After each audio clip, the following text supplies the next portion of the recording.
démontage d'un contrôleur X d'origine. Donc avant toute chose, ce qu'on va faire, c'est on va préparer des clés Allen de 4 et de 5, un tournevis cruciforme, et on débranche sa batterie surtout, et on l'enlève. C'est carrément mieux, comme ça on a moins de poids pour travailler, on galère pas quand on va faire reculer la platine là, pour récupérer les câbles qui vont être coincés, on sera pas emmerdé. Donc on enlève la batterie. Donc on va commencer par desserrer le sabot, enlever les vis supérieures du sabot pour le faire basculer, pour avoir de l'accès. On va enlever le cache plastique. On va enlever le cache plastique ici. Donc on enlève les vis avant du sabot. Les vis arrière sont desserrées. Comme ça, on peut faire tomber le sabot. Ensuite, on enlève le cache.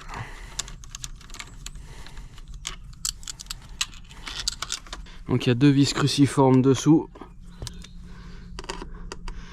Pareil en haut, on a un petit cache pour accéder aux deux vis principales qui tiennent le contrôleur. Donc on enlève le cache qui est là. Comme ça on a les deux vis qui permettent de démonter le contrôle X. On enlève ce cache aussi. Donc au passage, si on veut remplacer son convertisseur 12 volts, il est là. Il est là. Et on le démonte avec deux vis cruciformes qui se trouvent là et derrière ici. Alors quelquefois on n'a vraiment pas de chance. Les vis elles sont rouillées, serrées comme des dingues dans le contrôleur, que ce soit là ou derrière le plastique en haut. Donc ça tombe bien que ça m'arrive pendant la vidéo. Donc si on a la tête qui est foirée ou la vis qui est bloquée et que c'est merdique, on met du WD-40 hein, des deux côtés de la vis. On attend 10 minutes et puis on fait une entaille. On fait une entaille sur la tête de vis.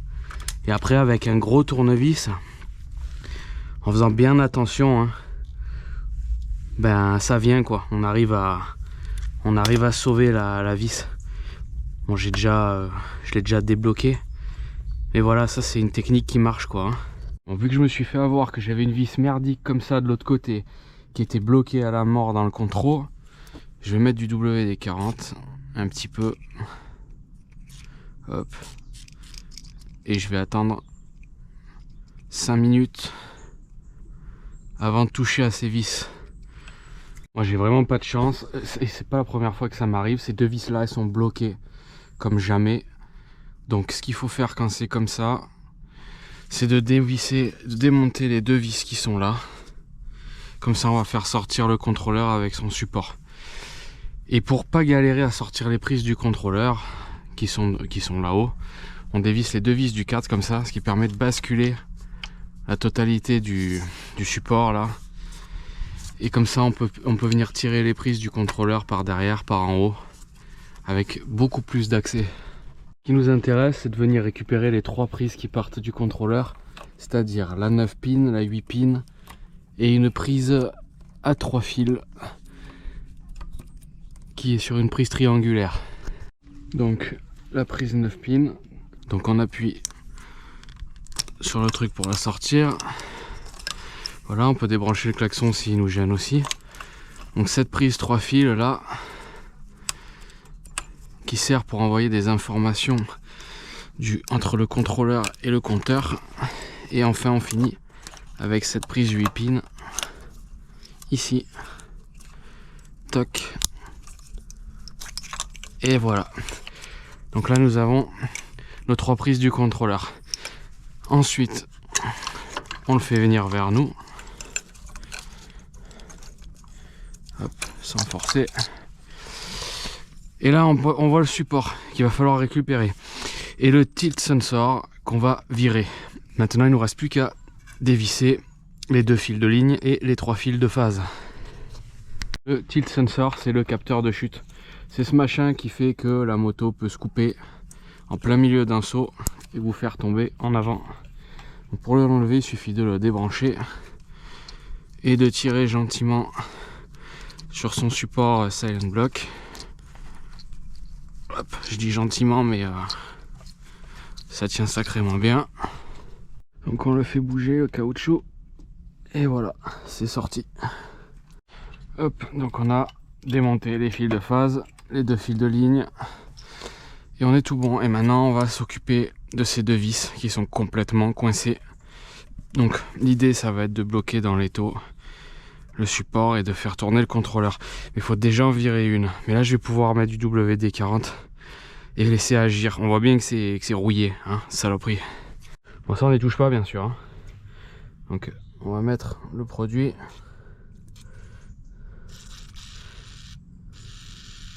Et on va attendre un peu. Voilà. On attend 10 minutes et on voit ce qui se passe. En nouvelle tentative, maintenant que le produit a agi. Déjà, c'est de la merde, les vis. C'est vraiment de la merde. Hein. J'ai essayé plusieurs clés. Ça vient pas.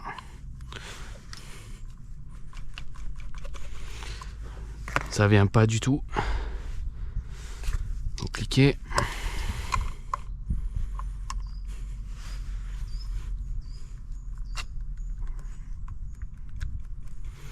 Non, ça vient pas. On sent que ça va la foirer, quoi. C'est super, hein.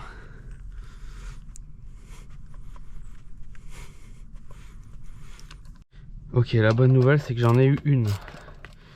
Donc maintenant que j'en ai eu une, parce que la deuxième, elle vient toujours pas, je vais pouvoir la choper dans l'étau. Donc l'idée ici, c'est de verrouiller dans l'étau le support et de faire pivoter le contrôleur. Et voilà.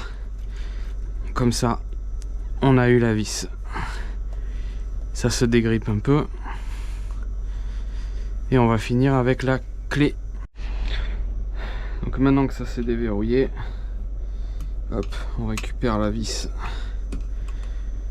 naturellement. Évidemment, ça arrive pas souvent, ça. Ni en haut, ni en bas. Mais moi, je me tape toutes les...